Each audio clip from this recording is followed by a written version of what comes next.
સુરત શહેરમાં વાહન ચોરીની ઘટનાઓ અટકાવવા પોલીસ મેદાને છે। ત્યાં સુરતના મૈદરપુરા પોલીસે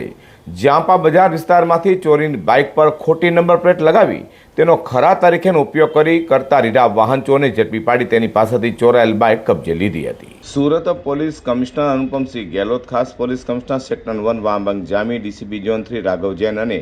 એસીપી ડિવિઝન આર આહિરની સૂચનાને લઈને મૈદરપુરા પીઆઈ એનએચ બ્રહ્મભટ્ટ અને સેકન્ડ પીઆઈ યુજે જોશીની ટીમ પીએસઆઈ એસએ આસનાનીના માર્ગદર્શન હેઠળ પેટ્રોલિંગમાં હતી। ત્યારે ASI Prithvirajsinh Dajirajsinh, unarmed constable Tarunkumar Girishbhai, unarmed constable Dharmeshkumar Shantilal, unarmed constable Satyarajsinh Pradyumansinh અને અનામ પોલીસ કોન્સ્ટેબલ શામણભાઈ બળદેવભાઈને મળેલી બાતમીના આધારે જાંપા બજાર તેવી મુલ્લા પાસેથી ચોરીની સ્પ્લેન્ડર મોટરસાઇકલમાં ખોટી નંબર પ્લેટ લગાવી તેનો ખરા તરીકે ઉપયોગ કરનારા રીઢા વાહન ચોર એવા જાંપા બજારમાં જ રહેતા ફઝલ અલી સલીમ સૈયદને ઝડપી પાડી તેની પાસેથી ચોરાયેલી બાઇક કબજે કરી કાયદેસરની કાર્યવાહી ધરી હતી। તો રીઢાની પૂછપરછ કરતા મોટરસાયકલ તેને નર્મદા મૈયા બ્રિજ નીચે રેલવે સ્ટેશન પાસે ભરૂચ ખાતેથી ચોરી લાવી હોવાની કબૂલાત કરતા પોલીસે તેની વધુ પૂછપરછ હાથ ધરી છે।